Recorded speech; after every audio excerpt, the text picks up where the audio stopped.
আসসালামু আলাইকুম। আমরা পার্টস অফ স্পিচের ধারাবাহিক পর্বের নাউন সম্পর্কে আমরা ইতিমধ্যে দুইটা ভিডিও আপলোড করেছি এবং ওই দুইটা ভিডিওতে নাউন কি, নাউন কত প্রকার এবং কি এবং নাউনের কিছু প্রকারভেদের সংজ্ঞাগুলো নিয়ে আলোচনা করেছি। আপনারা অবশ্যই ভিডিও দুইটা দেখে নেবেন। এখন আমরা এই পর্বে আলোচনা করব প্রপার নাউন কি এবং ম্যাটারিয়াল নাউন কি। আপাতত দেখে নেওয়া যাক যে প্রপার নাউন কি। প্রপার নাউন মানে হচ্ছে নির্দিষ্ট করে নামকে বোঝাবে। এটা ব্যক্তি, বস্তু বা স্থানের যে কোনো নাম হতে পারে। যেমন আমরা বলতে পারি যে যে সকল নাউন দ্বারা নির্দিষ্ট করে কোনো ব্যক্তি, বস্তু বা স্থানের নামকে প্রকাশ করে সেই সকল নামকে কি বলা হবে? প্রপার নাউন বলা হবে। আবার বলতেছি, যে সকল নাউন দ্বারা নির্দিষ্ট করে কোনো ব্যক্তির নাম অথবা কোনো বস্তুর নাম অথবা কোনো স্থানের নামকে প্রকাশ করবে তাদেরকে কি বলা হবে? প্রপার নাউন বলা হবে। যেমন বলতে পারি আব্দুল্লাহ, সুমন। আব্দুল্লাহ একটা নির্দিষ্ট ব্যক্তির নাম, এটা রাখা নাম। আর বলতে পারি সুমন, সুমন একটা কি নির্দিষ্ট ব্যক্তির নাম। ঢাকা, বাংলাদেশ, এগুলো কি নির্দিষ্ট কিসের নাম? এগুলো হচ্ছে স্থানের নাম। তেমন হয়তো কোরআন, কোরআন একটা কি নির্দিষ্ট গ্রন্থের নাম। তেমনি নদীর মধ্যে বলতে পারি যে পদ্মা, তিস্তা, এগুলো কি নদীর একটা কি নির্দিষ্ট নাম। তেমনি বলতে পারি প্রথম আলো, প্রথম আলো একটা নির্দিষ্ট কি পত্রিকার নাম। তেমনি বলতে রোলেক্স, রোলেক্স একটা কি নির্দিষ্ট ঘড়ির নাম। তাই আমরা সহজভাবে মনে রাখবো, যে সকল নাউন দ্বারা নির্দিষ্ট করে কোনো ব্যক্তি, বস্তু বা স্থানের নামকে প্রকাশ করবে সেই সকল নাউনকে প্রপার নাউন বলা হবে।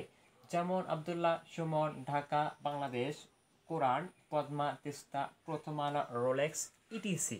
অবশ্যই আপনারা কমেন্ট বক্সে আরও কিছু প্রপার নাউন লিখে কমেন্ট করে জানাবেন। এবার আমরা দেখব যে কালেকটিভ নাউন এবং ম্যাটারিয়াল নাউন কি। তাহলে কালেকটিভ নাউন দ্বারা মূলত কোনো সমষ্টিকে বোঝাবে। কি বোঝাবে? সমষ্টিকে বোঝাবে। তাহলে সংজ্ঞাটা দেখে নেওয়া যাক। আমরা বলতে পারি যে কালেকটিভ নাউনের ক্ষেত্রে বলতে পারি কি, যে সকল নাউন দ্বারা ব্যক্তি, বস্তু, প্রাণী বা প্রাণী কি বোঝাবে? সমষ্টিকে বোঝাবে। কি বোঝাবে? ব্যক্তি, বস্তু, প্রাণীর সমষ্টিকে বোঝাবে তাদেরকে কি বলা হবে? কালেকটিভ নাউন বলা হবে। আবারও বলছি যে সকল নাউন দ্বারা কোনো ব্যক্তি, বস্তু বা প্রাণীর সমষ্টিকে বোঝাবে তাদেরকে কি বলা হবে? কালেকটিভ নাউন বলা হবে।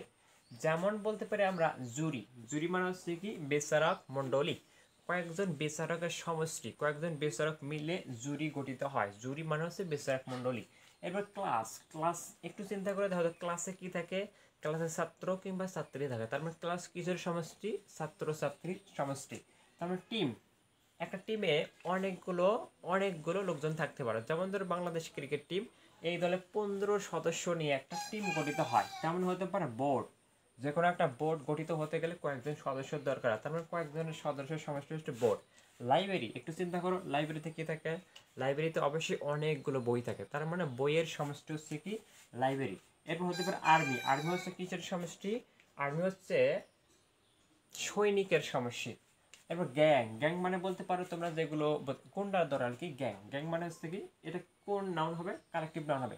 কমিটি, কমিটির মধ্যে বেশ কিছু সদস্য থাকে, এটা হচ্ছে বেশ কিছু সদস্যের সমষ্টি হচ্ছে কমিটি। এরপর গ্রুপ, গ্রুপ হচ্ছে কি বেশ কিছু সদস্যের সমষ্টি। তার মানে আমরা বলতে পারি যে সকল নাউন দ্বারা ব্যক্তি, বস্তু, প্রাণী ইত্যাদির সমষ্টিকে বোঝাবে তাদেরকে কি বলা হবে? কালেকটিভ নাউন বলা হবে। যেমন jury, class, team, board, library, army, gang, committee, group, ETC. এবার বলতে পারি যে ম্যাটারিয়াল নাউন কি। যে সকল নাউনকে সাধারণত ধরা বা ছোঁয়া যাবে, যে সকল নাউনকে সাধারণত ধরা বা ছোঁয়া যাবে কিন্তু গণনা করা যায় না। একটু খেয়াল করবা, যে সকল নাউনকে ধরা যাবে, ছোঁয়া যাবে কিন্তু কি করা যাবে না, এখানে গণনা করা যাবে না। অথবা ওই নাউনটাকে গণনা করা গেলেও সেটাকে হচ্ছে গণনা করা হয় না। আবারও বলতেছি, যে সকল নাউন ধরা বা ছোঁয়া যাবে কিন্তু গণনা করা যায় না বা গণনা করা হয় না সেই সকল নাউনকে কি বলা হবে? ম্যাটারিয়াল নাউন বলা হবে।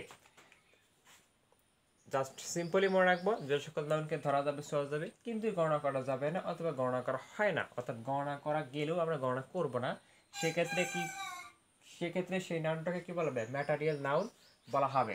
যেমন gold, water, milk, meat, cell, salt, oil, sugar, ETC. একটু খেয়াল করে দেখো, গোল্ড মানে সোনা। আমরা কি সোনাকে কি ধরতে পারি, ছুঁতে পারি? অবশ্যই ধরতে ছুঁতে পারি।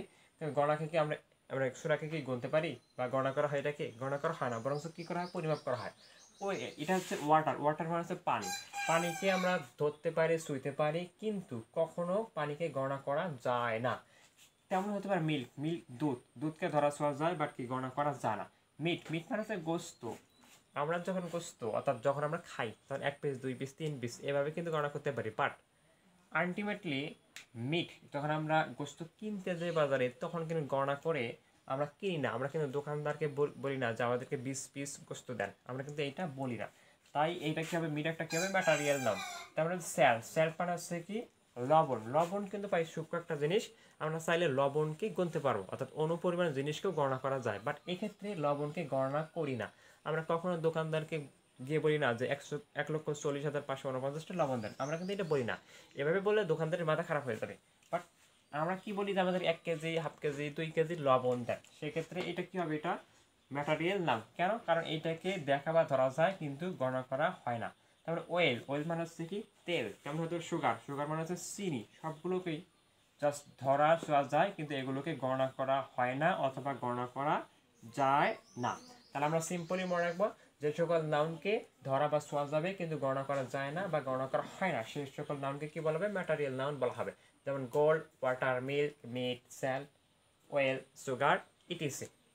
অবশ্যই কমেন্ট করে জানাবা যে ভিডিওটা কেমন লাগলো। ধন্যবাদ।